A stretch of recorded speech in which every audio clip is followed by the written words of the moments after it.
Salam uşaqlar, gəlin belə bir bərabərsizliyə baxaq. Buradakı məxrəcdəki ifadə kvadratdır. Demək ki, hər zaman müsbətdir bu ifadə. Sadəcə biz x-ı birdən fərqli götürürük ki, məxrəc 0 ola bilməz. Sonra baxıram buradakı üslü funksiyaya. Əsas müsbətdir. Demək ki, x-ın qiyməti nə olur olsun, dərəcə nə olur olsun, bu həmişə müsbət olacaq. Ciddi müsbət olacaq. 0 ola bilməz. Baxıram buradakı ifadəyə.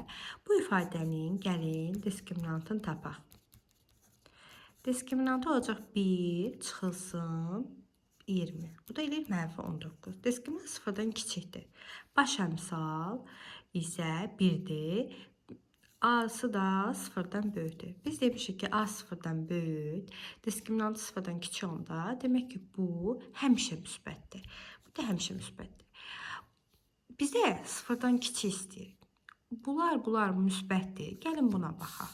Modulda x çıxılsın 2 kiçik bərabər olmalıdır 0-dan. Biz bilir ki, modul heç zaman 0-dan kiçik ola bilməz. Demək ki, biz burada 0-a bərabər olan hala baxmalıyıq.